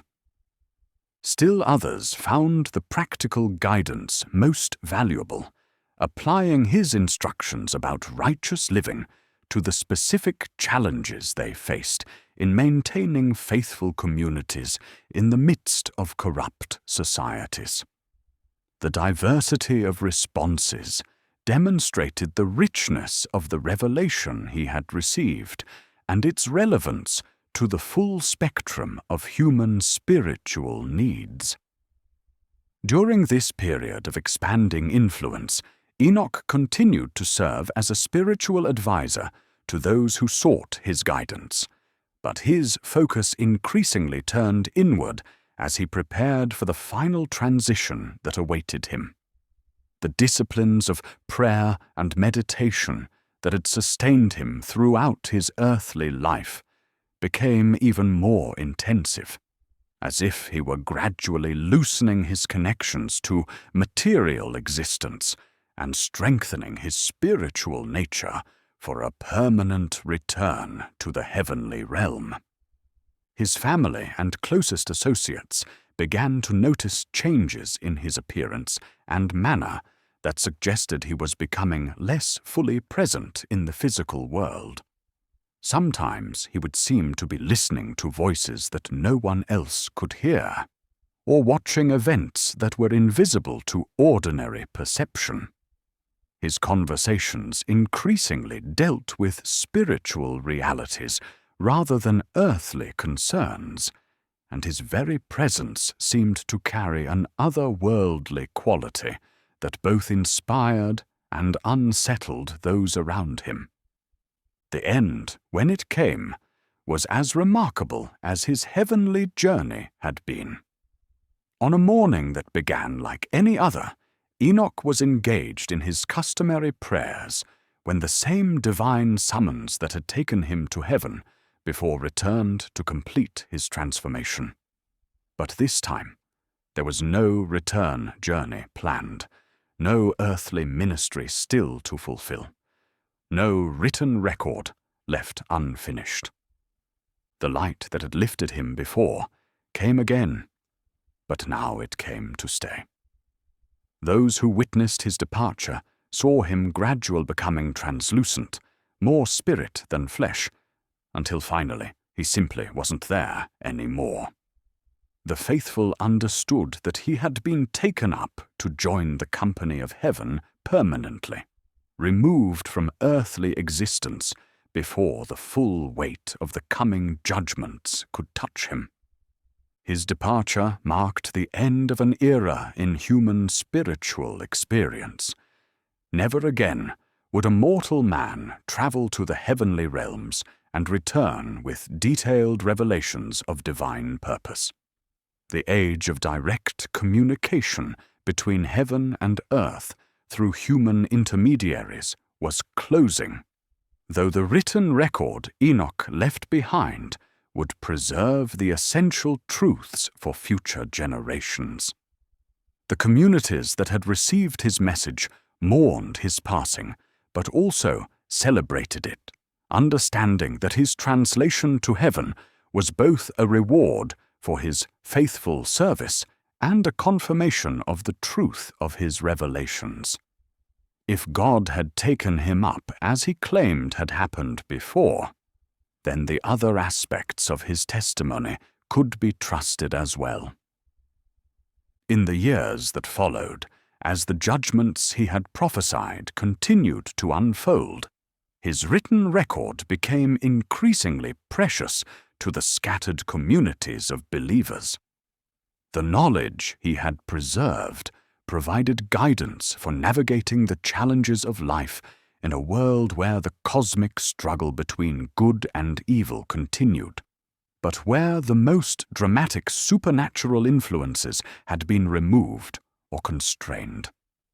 The calendar he had introduced continued to govern their religious observances, connecting them to the cosmic rhythms he had observed in his heavenly journey.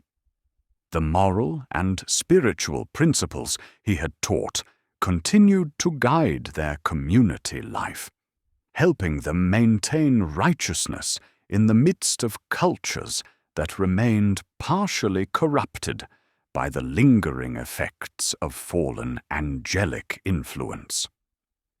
Most importantly, the hope he had proclaimed continued to sustain them through periods of difficulty and persecution. When earthly circumstances seemed to contradict the promises of ultimate divine victory, they remembered his visions of the renewed creation that awaited the faithful. When the struggle between good and evil seemed overwhelmingly unequal, they recalled his descriptions of the cosmic forces that were working behind visible events to ensure the ultimate triumph of divine purpose. The influence of Enoch's revelations extended far beyond the immediate communities that had received them directly. As copies of his writings spread and were translated into different languages, they reached peoples and cultures that had never heard of the man who had recorded them. The universal themes of judgment and redemption, of cosmic conflict and ultimate restoration resonated with the spiritual hunger that existed in every human heart.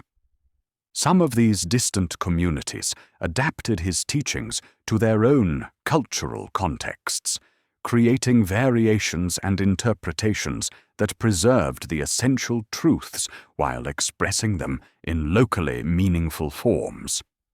Others maintained his revelations in their original form, creating traditional communities dedicated to preserving and transmitting his exact words to future generations. The written record that Enoch had created became, over time, one of the foundational documents of human spiritual literature. Its influence could be traced in the development of religious thought across multiple cultures and centuries. Later prophets and teachers drew upon themes and images he had introduced, finding in his work a vocabulary for expressing spiritual truths that might otherwise have remained inexpressible. Yet despite its widespread influence, the book remained controversial in many circles. Religious authorities in various traditions questioned whether writings that claimed such direct divine revelation should be accepted as authentic. Scholars debated the historical accuracy of his accounts and the reliability of prophetic claims that extended far into the future. Skeptics dismissed the entire work as human imagination rather than divine revelation.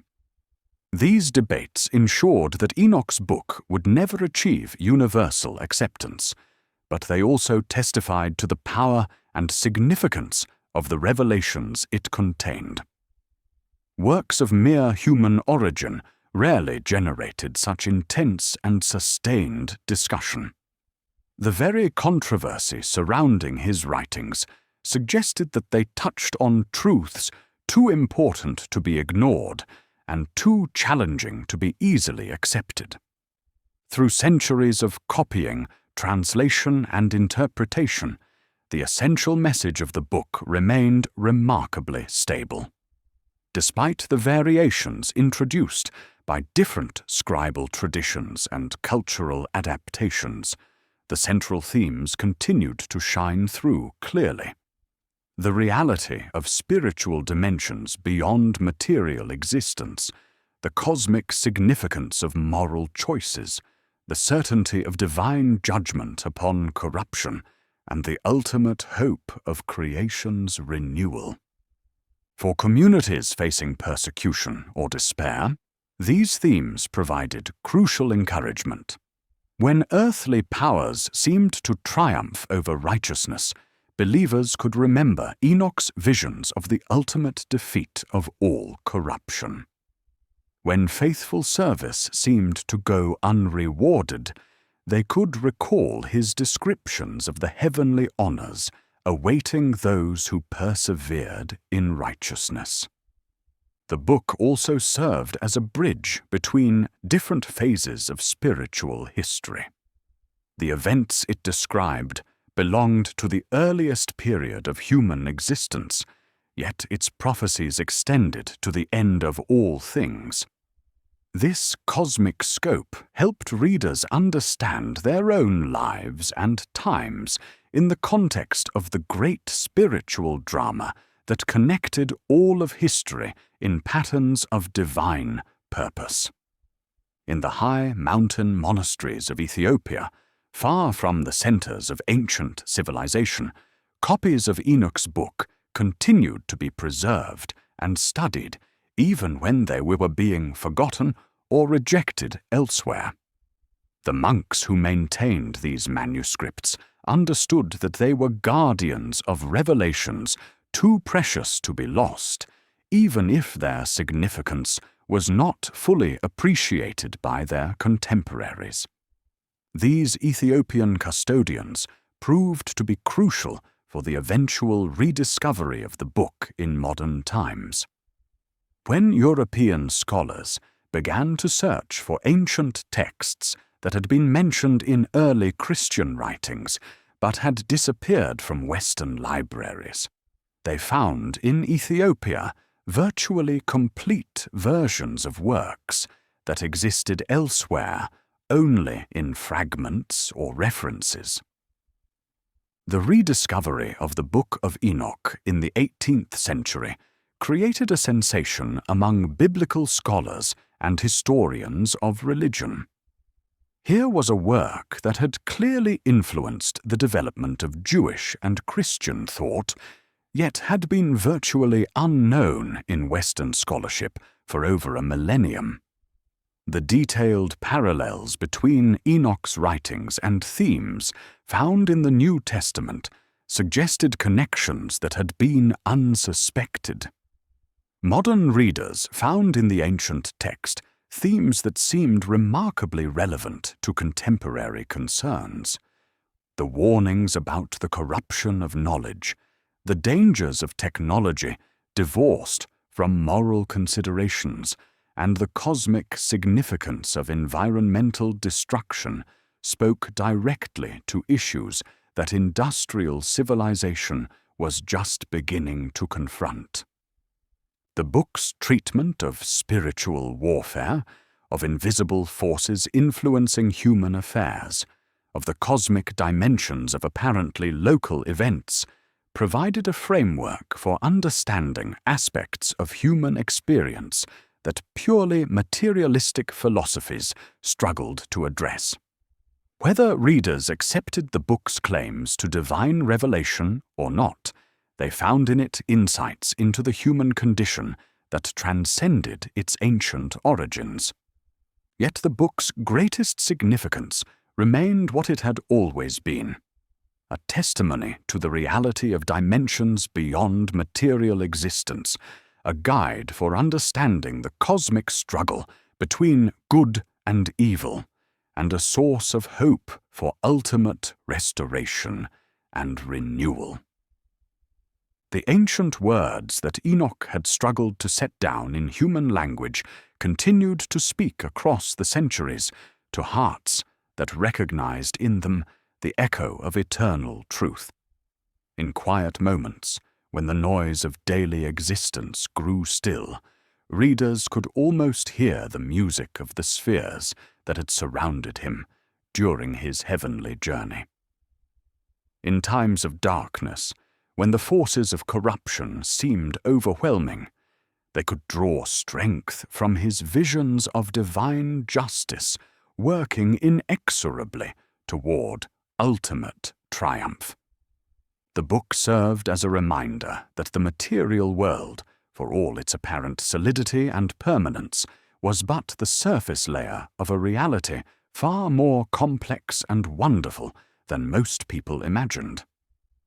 Behind the veil of ordinary existence, spiritual dramas of cosmic significance were continually unfolding, and every human soul was both spectator and participant in these eternal conflicts between light and darkness. For those who accepted its testimony, the Book of Enoch transformed how they understood their own lives and purposes. No longer could they see themselves as mere accidents of evolution struggling for survival on an insignificant planet. Instead, they recognized their true identity as spiritual beings created for communion with the divine, temporarily embodied in physical form, but destined for realities that transcended material limitations. This perspective brought both comfort and responsibility. Comfort, because it assured them that their struggles and sufferings were not meaningless, that they served purposes in a cosmic plan that would ultimately vindicate all righteousness and set all wrongs to right. Responsibility, because it made clear that their choices carried significance far beyond their immediate consequences, that their faithfulness or unfaithfulness contributed to the great spiritual battle that determined the destiny of all creation. The book also provided a framework for understanding the origin and nature of evil that avoided both naive optimism and despairing pessimism. Evil was real and powerful, rooted in the rebellion of spiritual beings who had perverted their divine gifts for selfish purposes. Yet evil was not eternal or ultimate, not an equal and opposite force to divine goodness, but rather a corruption of what was originally good, a darkness that existed only as the absence of light. This understanding helped believers maintain hope even in the face of apparently overwhelming corruption. The evil they encountered in the world, however terrible, was but the dying echo of a rebellion that had already been judged and defeated in the heavenly realms. Their task was not to create victory over evil, which had already been accomplished by divine power, but to align themselves with that victory and participate in its earthly manifestation. The prophetic portions of the book offered guidance for recognizing the signs of changing times and understanding the spiritual significance of historical events. Readers learned to look beyond surface appearances to discern the deeper currents that shaped human affairs. Wars and disasters, the rise and fall of the kingdoms, periods of spiritual awakening and decline, all took on new meaning when viewed from the cosmic perspective that Enoch had provided. Yet the book was careful not to encourage passivity in the face of evil or resignation to seemingly inevitable suffering. While it taught that ultimate victory belonged to divine power, it also made clear that human beings had crucial roles to play in the unfolding of divine purpose. Faithfulness, righteousness, compassion, and courage were not merely personal virtues, but contributions to the cosmic struggle against the forces of corruption and despair. The descriptions of heavenly realities that filled much of the book served multiple purposes for its readers. They provided glimpses of the glorious destiny that awaited the faithful, encouraging perseverance through present difficulties. They revealed the perfect order and justice that governed the divine realm, offering models for earthly institutions and relationships. They demonstrated the beauty and harmony that resulted from complete alignment with divine will, inspiring readers to seek similar alignment in their own lives. Perhaps most importantly, these descriptions reminded readers that the physical world they inhabited was but one layer of a multi-dimensional reality, that spiritual forces and principles were just as real and far more fundamental than material phenomena. This awareness transformed how they approached every aspect of life, from the most mundane daily tasks to the most momentous decisions and crises. The practical guidance that Enoch had drawn from his heavenly observations continued to prove valuable across different cultures and historical periods. His insights into righteous living, based on direct observation of divine standards, provided principles that remained relevant regardless of changing social conditions. His warnings about the corruption of knowledge offered wisdom for navigating the benefits and dangers of human advancement in any era.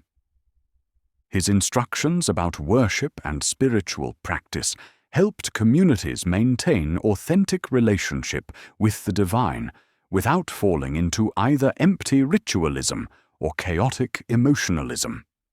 His explanations of natural phenomena provided a middle way between superstitious fear and materialistic reductionism, encouraging both scientific investigation and spiritual reverence. The calendar that he had introduced, based on his observations of celestial mechanics, continued to offer precision in the measurement of time that served both practical and spiritual purposes.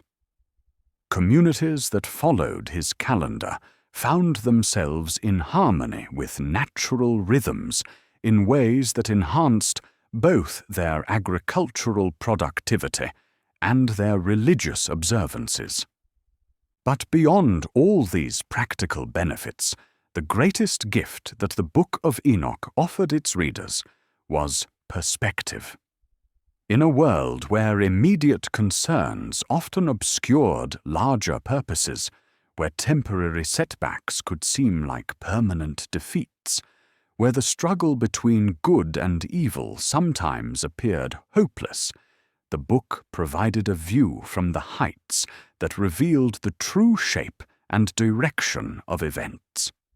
From Enoch's cosmic perspective, the troubles of any particular time or place, however severe, were temporary episodes in a story that was moving inexorably toward restoration and renewal.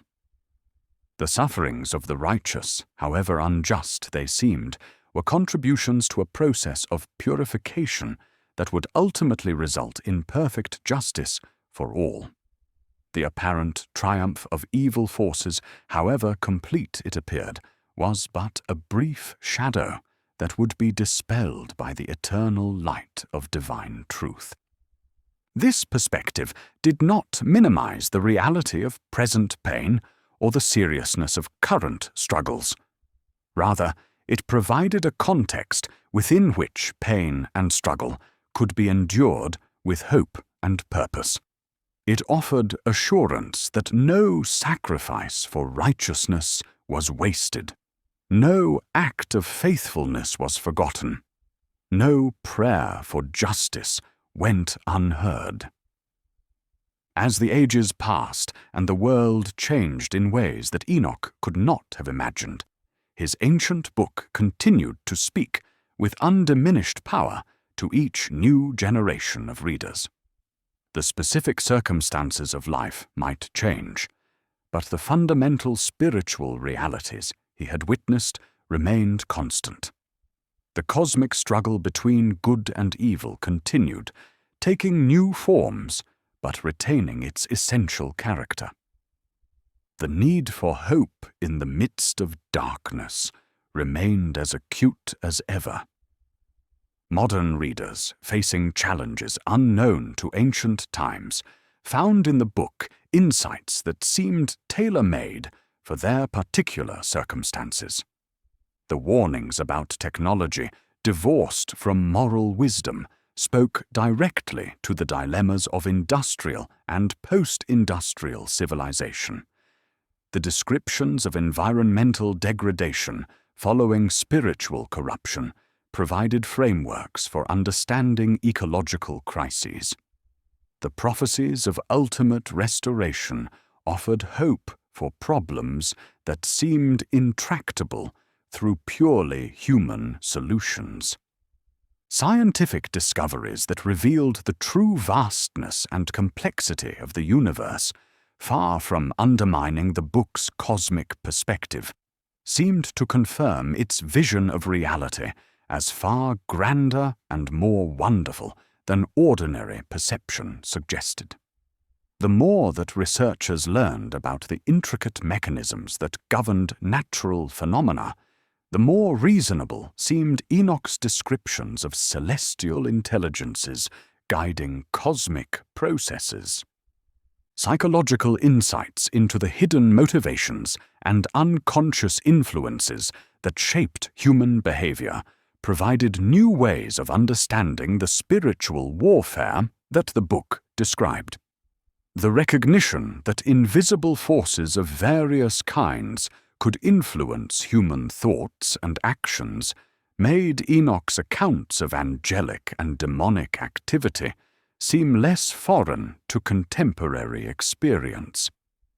Yet the book's deepest appeal remained what it had always been: its testimony to the reality of hope beyond immediate circumstances, to the existence of meaning and purpose that transcended material existence, to the promise of ultimate justice and restoration that could sustain faith through any trial.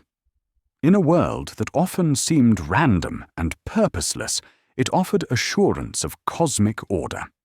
In times that seemed dominated by evil, it proclaimed the certainty of righteousness's final victory.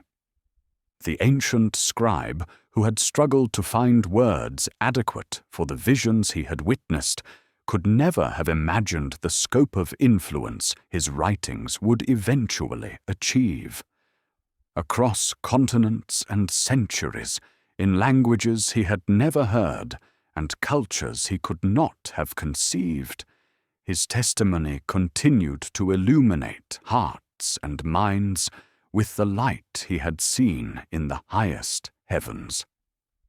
The book he had written as a record of his own extraordinary experience had become a bridge between the seen and unseen worlds, a guide for spiritual pilgrims of every age, a source of comfort for the afflicted and challenge for the complacent. Though he had completed his earthly mission long ago and passed beyond the veil that separates physical from spiritual existence, his voice continued to speak through the words he had so carefully preserved. In quiet libraries and ancient monasteries, in the homes of believers and the studies of scholars, in the hearts of seekers and the minds of doubters, the Book of Enoch continued to work its quiet influence. Some who encountered it found their entire worldview transformed by its cosmic perspective. Others drew from it specific insights or encouragements that helped them through particular challenges. Still others simply found in it confirmation that the spiritual dimensions of existence they had intuited were indeed real and significant. The book served as a reminder that human beings were not alone in the universe, that their struggles and aspirations were witnessed by benevolent powers who cared about their welfare and worked for their ultimate good. It testified to the reality of divine justice that, however delayed it might seem, would eventually balance all accounts and vindicate all righteousness. It proclaimed the certainty of a restoration so complete and glorious that it would more than compensate for every suffering endured by those who remained faithful to their spiritual calling. As night settled over the world and weary souls sought rest from the labors and troubles of the day, the ancient words of Enoch offered a peace that transcended understanding. Like the music of the spheres that he had heard in his heavenly journey, his testimony created harmonies that could quiet anxious hearts and ease troubled minds. His visions of cosmic order and ultimate restoration provided the kind of deep assurance that allowed true rest, the confidence that despite all appearances to the contrary, all was fundamentally well, because all was held in the hands of perfect love and infinite wisdom. The book that had begun with accounts of angels falling from grace concluded with promises of grace lifting humanity to heights beyond their wildest dreams. The story that had chronicled the corruption of the earliest world pointed towards the renewal of all creation in perfect righteousness. The revelations that had exposed the cosmic dimensions of the struggle between good and evil assured readers of the ultimate and complete victory of all that was true, beautiful, and good. And so the ancient testimony continued to fulfill its purpose, generation after generation, offering guidance for the journey, comfort for the struggle, and hope for the destination that awaited all who persevered in faithfulness to their divine calling. In the quiet hours when the boundary between earthly existence and spiritual reality grew thin, readers could almost hear the echo of celestial voices singing the same songs of praise that had surrounded Enoch during his heavenly sojourn. The book remained what it had always been, a window into eternity, opened by one who had been privileged to glimpse the ultimate realities that lay beyond the veil of ordinary perception. Through that window, countless souls had found their way from darkness into light, from despair into hope, from confusion into the clarity that comes from understanding one's place in the cosmic story that encompasses all existence. As the final words of this ancient testimony fade into the peaceful silence that follows all true revelation, they leave behind the same gift they had always offered: the assurance that beyond the troubles of this present world lies a reality so wonderful that no earthly language can fully describe it, but toward which every faithful heart is already traveling, guided by the light that never fails and sustained by the love that never ends. In that assurance, in that hope, in that peace which passes all understanding, the weary soul can find the rest it seeks, knowing that its journey, however difficult, leads ultimately to perfect joy and eternal fulfillment in the presence of the one who created all things in wisdom and love.